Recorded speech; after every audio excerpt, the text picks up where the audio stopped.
Hace unos días se armó el caos en la Ciudad de México por una marcha que se hizo llamar la Marcha Antigentrificación, y que básicamente lo que hizo fue pasar por algunas de las calles más icónicas de la Colonia Condesa, que es el epicentro de la gentrificación en la ciudad, cantando consignas y causando múltiples destrozos en negocios que a los integrantes de la marcha les pareció que tenían algo que ver con la gentrificación, como un Starbucks, un gimnasio, una tienda de ropa, etc.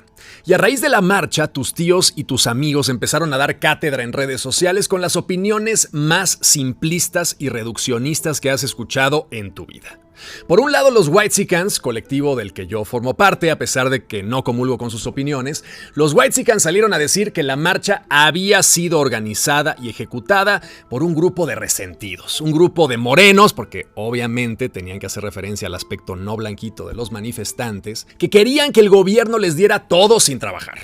Cuando todo mundo sabe que lo único que separa a los humanos modernos de poder comprar un departamento en la Condesa es el trabajo duro. Y en el otro lado del espectro estaban los que de plano quieren mandar a todos los gringos a su casa, estableciendo procesos de visas, amedrentándolos en sus lugares de comida gringo-mexicana favorita, activando procesos de congelación de rentas para que el gobierno decida cuál debe ser el costo máximo de una renta, de forma que todos los mexicanos puedan vivir donde sea, y gritando una y otra vez que la vivienda es un derecho y no un bien de mercado. Ahora, lo interesante de estas dos visiones contrapunteadas es que ambas parten de ciertos elementos de verdad, pero al radicalizar su postura pierden por completo la visión de cómo funciona realmente el mundo. Y mi meta en este video, aunque sé que evidentemente mi posición al respecto está completamente sesgada por el lugar donde nací, por la vida que he llevado, por mis privilegios, etc., mi meta en este video es tratar de analizar esas dos posturas radicales para tratar de desentrañar los mecanismos de la gentrificación y entender qué podemos hacer con ella. Voy a empezar con el argumento más fácil de desarmar porque pues sí, la verdad es bastante básico. El argumento de que el enojo contra la gentrificación proviene únicamente del resentimiento de clase y de la huevonería. Si quieren un departamento en la Condesa, trabajen, cabrones. Este argumento, de plano bastante flojo, ignora todos los mecanismos de la gentrificación y el desplazamiento social, pero sobre todo es el clásico regaño de esos humanos que regañan para indirectamente presumirte sus logros. Cosa que me parece no solamente nefasta, sino profundamente infantil. El millonario que te dice, yo empecé vendiendo galletitas de Boy Scout en la calle y mira el imperio multimillonario que construí. Y que esa historia de éxito del imperio multimillonario fue solamente crecer la fortuna familiar a costa, sí, de trabajar, pero también de no pagar impuestos y de hacer mil corruptelas. Vamos, es un argumento no solo de hueva, sino indignante. Porque si esos cabrones los pones a ganar el mínimo por una jornada de 10 horas de trabajo y además los pones a vivir en una zona a 2 horas de distancia de su trabajo, en transporte público, haciendo viajes de 2 horas por la mañana y 2 horas por la noche todos los días, por más proactivo, por más emprendedor que seas, por más que hayas leído El arte de la guerra de Sun Tzu o a Maquiavelo, tus posibilidades de salir de ese escalón social son prácticamente cero. Entonces, pues sí, que un whitexican se ponga a regañarnos con el argumento de que parándote temprano todos los días y trabajando puedes comprar un departamento en la Condesa, a mí también me hace querer romper unos cuantos vidrios. Sin embargo, en lo que sí puedo estar de acuerdo con esta postura conservadora es en el hecho de que los métodos vistos en la marcha no dieron la impresión de un movimiento organizado con inteligencia. Vamos, siento que había una furia genuina en la marcha que me parece muy valiosa porque creo que la furia no solo es saludable para cualquier sistema social, sino que históricamente ha sido el agente central del cambio. Porque en este mundo, si no hay furia y llegas a pedir tus derechos tocando amablemente la puerta de los que no han querido darte esos derechos, pues no vas a recibir nada. Los derechos humanos que hoy disfrutamos fueron en gran medida conseguidos por humanos furiosos que quemaron y rompieron cosas hasta que el gobierno ya desesperado decidió pactar con ellos. Por ejemplo, hoy nos parece de lo más normal que las mujeres voten, pero para que eso se lograra en el Reino Unido, las sufragistas organizaron tal cual una campaña no de romper un par de vidrios, sino de incendiar edificios gubernamentales, iglesias, etc. Todo esto organizado por una mujer muy intensa llamada Emily Pankhurst, que eventualmente consiguió el derecho al voto femenino en Inglaterra en 1918, 2 años antes que en Estados Unidos y 3 décadas antes que en México. Así que sí, la furia es importante.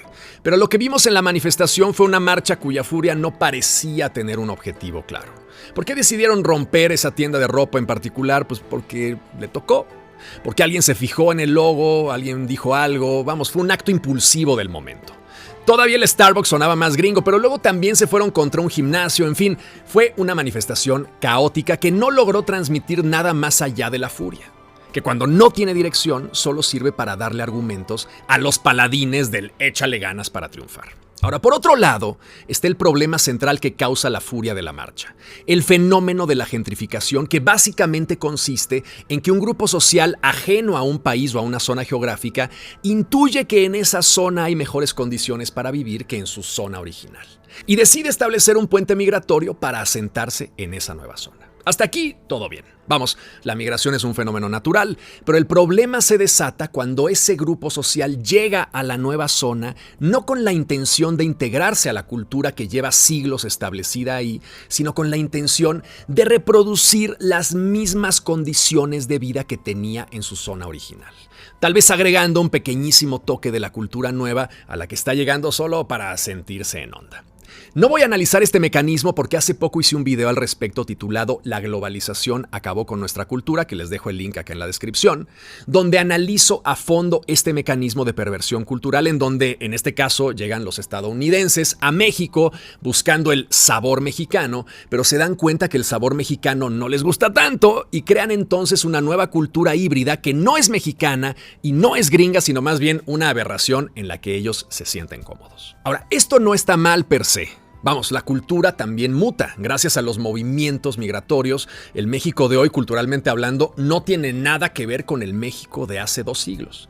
Pero lo que nos genera conflicto es que estos puentes migratorios de gran poder adquisitivo desplazan a la gente originaria de la zona a la que llegan. Vamos, es una especie de nueva conquista que tiene que ver precisamente con el gran tema de todas las conquistas, la tierra, y en su aspecto más amplio, el territorio. Ahora, la gran diferencia es que esta conquista es legal. No hay violencia de por medio, o al menos no violencia física. Pero la aparición de estos núcleos estadounidenses en territorio mexicano agreden a los mexicanos porque pues sí está raro que llegues a un restaurante y te den la carta en inglés. Y está raro que camines por Álvaro Obregón y durante varias cuadras solo escuches gente hablando en inglés. Y ante esto es inevitable sentir la típica ira irracional del conquistado. Pero el problema es que bajo el sistema en el que vivimos, si yo quiero vender mi casa y le pongo un precio y alguien está dispuesto a pagar ese precio, nadie puede impedir que yo le venda mi casa a esa persona. Y lo mismo con las rentas. Si yo quiero rentar mi departamento y le pongo un precio y alguien lo paga, nadie puede impedir que yo le rente mi departamento a esa persona. Porque hemos decidido vivir con las reglas del libre mercado. Y por eso cuando yo le pongo precio a mi casa o a mi departamento, lo primero que hago es ver en cuánto se están vendiendo los departamentos o las casas en mi zona.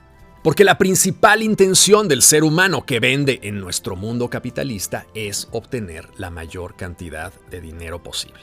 Y si tengo la suerte de que la casa de un piso de mis abuelitos que se está cayendo está en un terreno donde se puede construir un edificio en una zona que hace 100 años era una zona de clase trabajadora y ahora es una zona de alta demanda, pues la voy a vender a muy buen precio para que los desarrolladores hagan un edificio que se llene de la gente que más puede pagar por esos departamentos, que muy probablemente es la migración gentrificadora de jubilados o nómadas digitales de otros países. Ahora, ¿qué se puede hacer frente a esto? Si vemos las consignas de la marcha, tenemos una que es fundamental. La idea de que la vivienda es un derecho y no un bien de mercado. Y suena muy bien, pero es una ingenuidad, porque hoy más que nunca en todo el mundo, la vivienda es un bien de mercado. La especulación inmobiliaria es parte fundamental de la movilidad del dinero, de la generación de riqueza y del fomento a la industria de la construcción que nos caga porque es una marranada, sobre todo en México. Y si alguien lo sabe, soy yo que trabajé en eso durante más de 10 años y ahí sigo. Y les puedo decir que cualquier edificio que ustedes ven de más de 6 niveles en esta ciudad que se esté construyendo, si se toman el tiempo de investigarlo a fondo, van a encontrar que se está construyendo con decenas o centenares de irregularidades y con el apoyo de las autoridades y de las billeteras de esas autoridades. Y sí, nos caga la construcción, pero esa industria permite como ninguna otra la generación de empleo. Si acabas con esa industria, el país se va directamente al carajo. Así de sencillo. Y lo único que mantiene activa esa industria es la especulación, el deseo de invertir y de que los precios sigan subiendo. Y ante esto hay dos opciones. Una es activar los mecanismos de vivienda de interés social financiada por el Estado para que la gente tenga vivienda digna pagando una fracción del costo. El pedo es que la ciudad ya está saturada y no hay terrenos para construir complejos como el de Tlatelolco, que en su momento fueron pioneros en este sistema de interés social. Y lo único que queda es hacer barrios gigantescos en zonas periféricas ubicadas a horas de distancia en transporte público.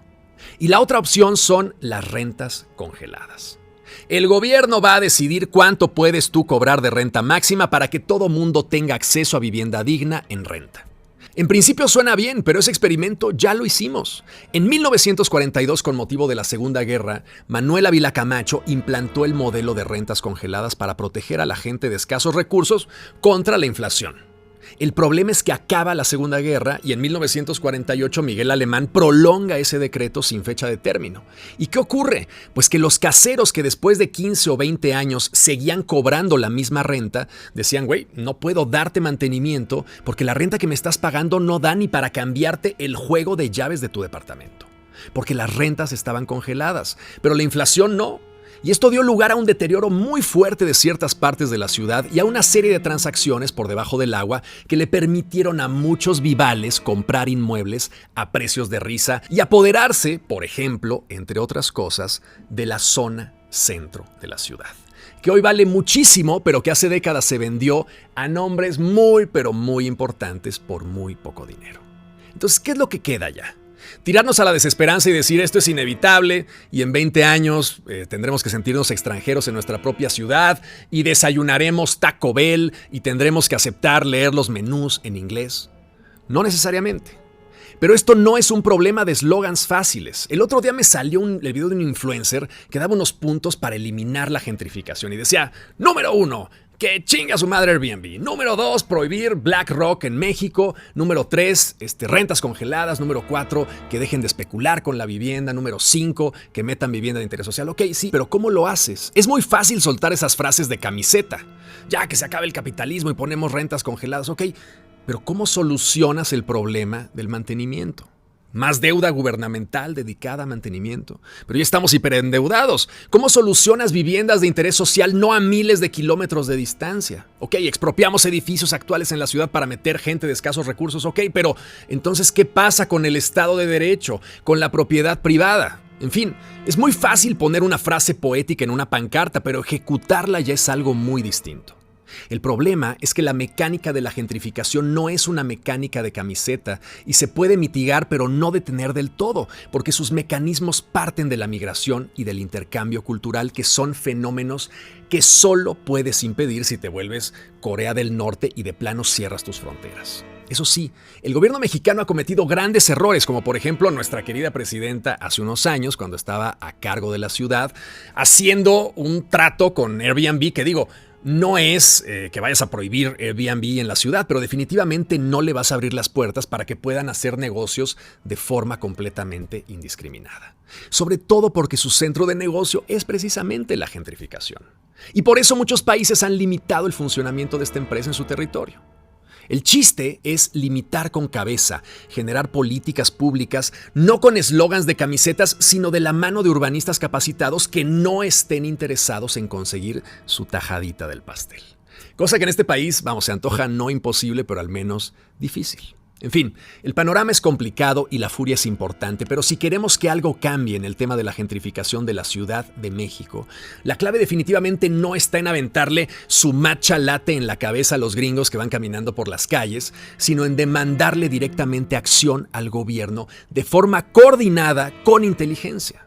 Ojalá la marcha sea un primer paso de show a una serie de iniciativas que tendrían que atacar al gobierno y sus políticas de forma mucho más directa y con un diálogo verdaderamente informado. En 20 años nos vemos aquí para ver qué pasó.